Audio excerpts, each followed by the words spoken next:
Welcome back to JSRPG The Making Of. I'm David Fioravani, the creator of the game, and I'll be doing a small video series to give you a behind-the-scenes look at how it was created. This video will go over the code that makes the art come to life. We'll start with a quick breakdown of the app and the technologies that power it.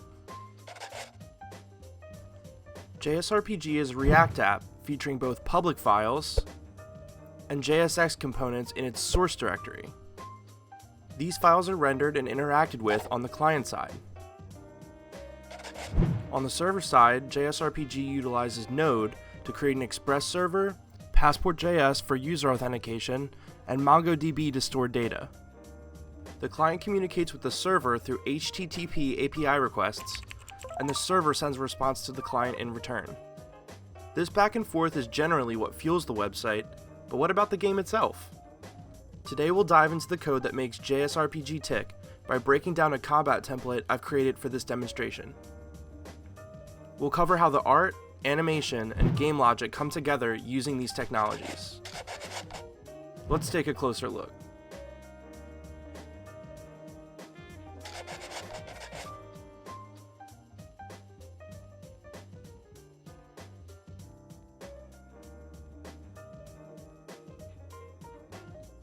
In the head of our HTML file, we've added a CDN for Bootstrap, which is the CSS framework JSRPG was built with.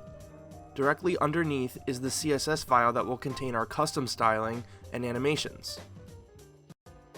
Just before the body closing tag, we include the CDN for jQuery, immediately followed by our JavaScript file containing our game logic. Lastly, we add in various Bootstrap JavaScript dependencies.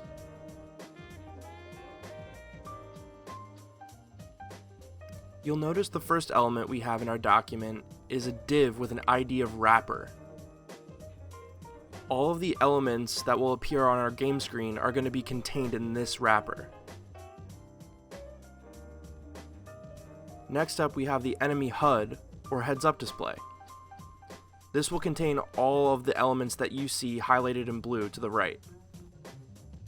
Throughout the document, you'll see class names like Container and Text Center. These are Bootstrap classes that have predefined styles.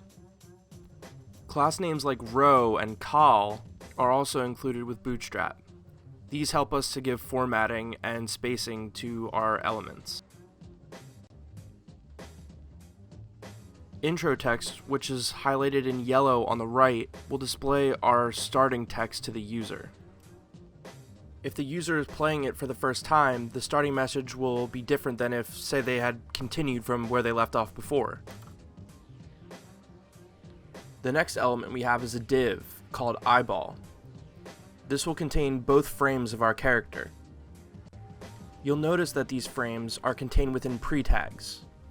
This will allow us to preserve the formatting of the text and keep the white space, as opposed to a p tag which would ignore white space. Next is our sword div, containing another pre-tag, which will hold our art for the sword. The same applies to our next element, which is a shield div and pre-tag containing our shield art.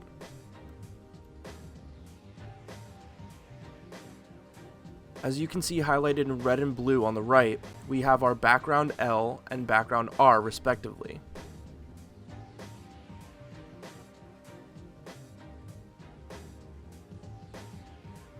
Another main component is HUD, which will serve as the player heads-up display.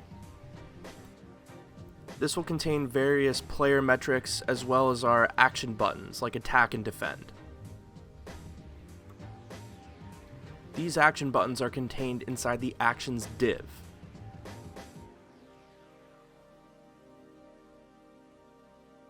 Next up, we have the console title and console div. Console title is an input field in which the player can type in commands. Console div is where we will output game messages to the player.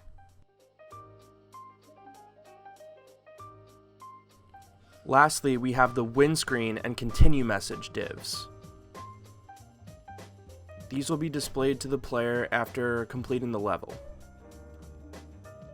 When the player clicks the door, they'll be taken back to the main screen. We've covered all of our HTML and will now move on to CSS.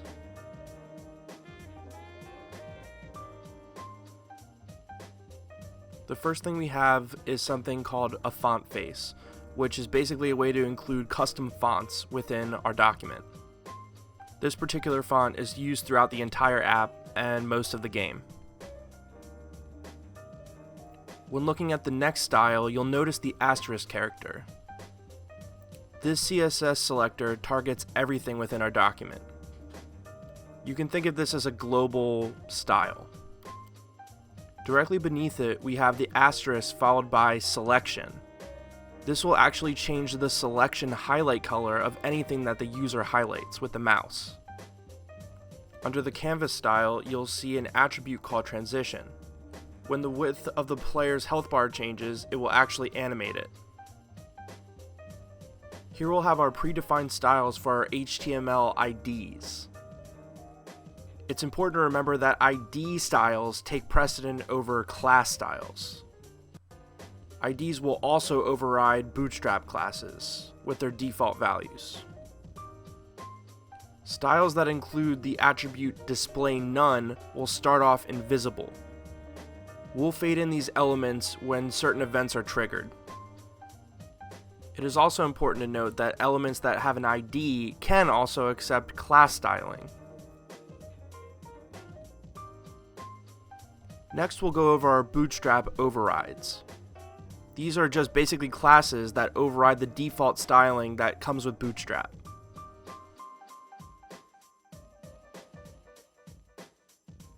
The majority of our styles will be contained here in the HTML class styles section.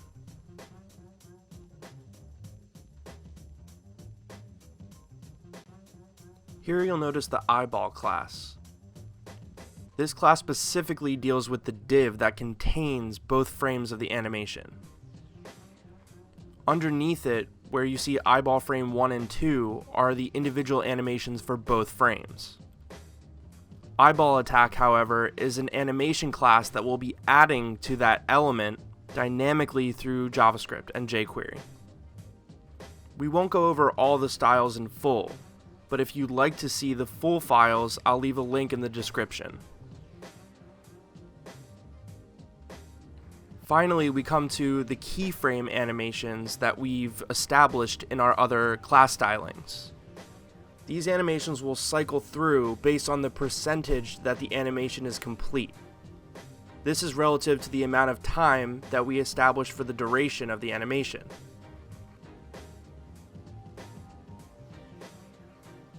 For instance, the eyeball keyframe starts off at 0 with a rotation of 0 degrees. By the time the animation is 50% complete, it will have eased into a rotation of 5 degrees.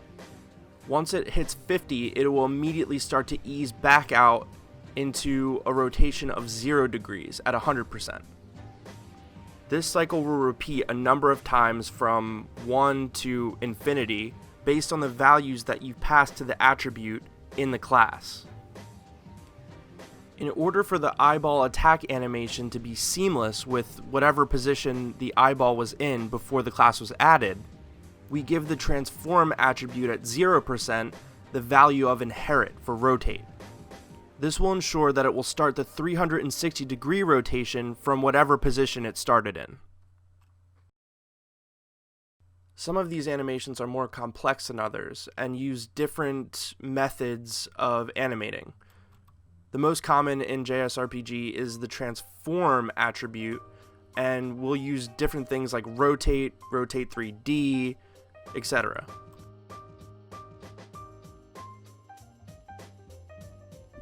Now that we've gone over our styles and animations, let's head on to the JavaScript.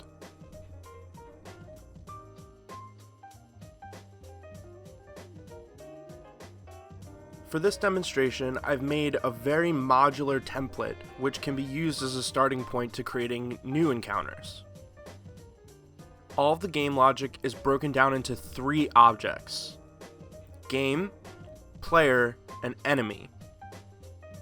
Each object contains other objects like configuration, references, sound files, functions, etc.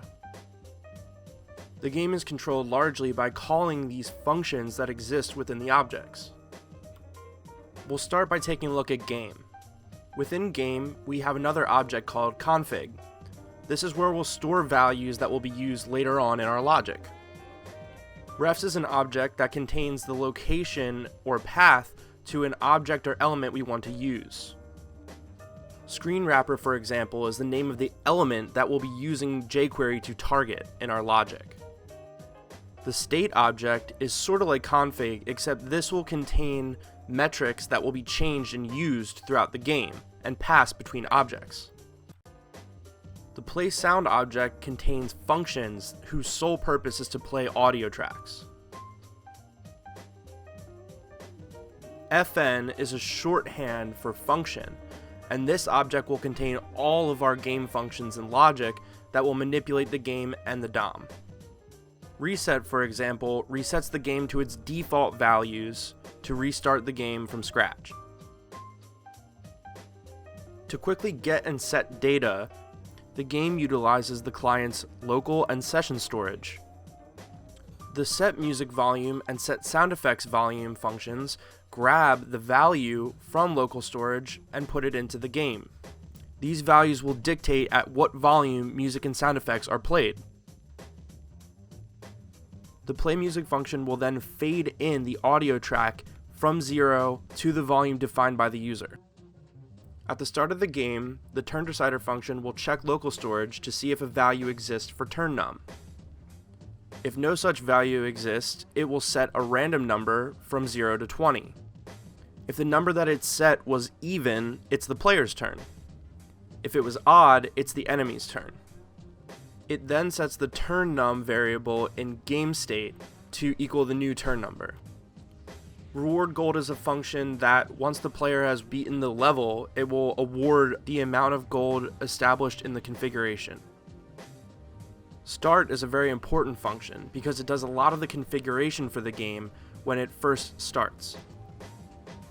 Here we're doing a lot of object destructuring so that we can cleanly write out our code and access these functions within other objects.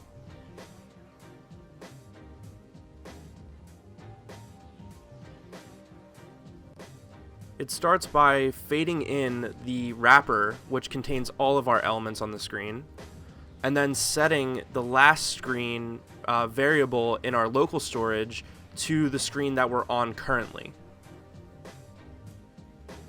We then initialize the player health and the enemy health, getting the values from local storage and bringing them into the game. Here we disable the player's action buttons so that they can't perform an action before everything is loaded properly. We disable the back button on the browser to prevent any kind of cheating that the player could do, and then we set the sound effects and the music volume from local storage. When finished, we call play music, starting the background music to the game. The enemy wrapper will then fade in and begin to animate. Turn decider is then called to see if local storage has a record for whose turn it was when the game was last played. Win is a function that is called basically whenever a win condition is met and the enemy is defeated. The enemy's defeat animation is called, which will fade out the div, and then play the slay sound that's defined in the configuration. The game will then clear the console text, fade in the win screen, and attach an event listener on the door that the player can click to exit. As you can see, the player object is pretty much the same. We have a configuration object, which will store our default values to use in the game logic. We also have a refs object that holds the name and location of elements we want to target. The state object here is the same as the one from the first object. And now we introduce a new object we haven't seen yet, the animation object. This object will only hold functions that deal with animating the game. Here we use the jQuery method add class to add an animation class we've already defined to an element. We then fade in that element with jQuery's fade in method. After the animation is complete, we fade out the elements, and then using the remove class method, we remove that animation class we'd added previously. This will allow us to reset the animation so that we can add the class again the next time we want it to animate. For the player attack function, when attack is called, we hide the actions div so the player can't select any more actions. We play a select sound as well, signifying that the button has been clicked. We then call roll damage and pass in a property called attack. Attack will be used to tell roll damage what kind of numbers to calculate in order to get the damage. Once that function is completed, we get the value from session storage, we add any modifiers we may want to, and we begin to start the attack animation. The game will then output some flavor text into the console div, telling the player what's just happened. We change the damage number text to the value that we just got, we fade it in, and we play the attack sound. After the attack sound has been properly animated and the attack done, we play the enemy's cry sound. Then we output the amount of damage that was done into the console div and begin to set the enemy's health to the new value. The enemy's set health function is then called, reducing the text number of health and the enemy's health bar to the new values. We then increment the turn number by 1, save it to local storage, and then call the enemy's take turn function.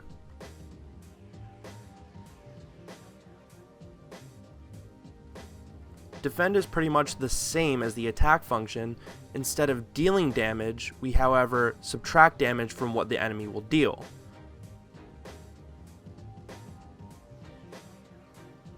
On death is a function that will be called if the player's health reaches 0 or some other loss condition is met. Basically, this will shake up the screen with an animation, fade out the whole screen wrapper, and take the player to the game over page.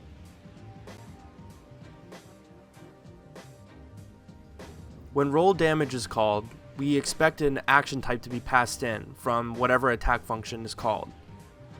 If the action type that was passed in was attack, it will execute this next block of code. The game will generate a random number based on the minimum and maximum attack values that you defined. If critical hits are enabled in the configuration for the player, and the attack value calculated exceeds the critical hit threshold, the game will then calculate critical hit damage. It will then store this value in the client's session storage to be used in the attack function.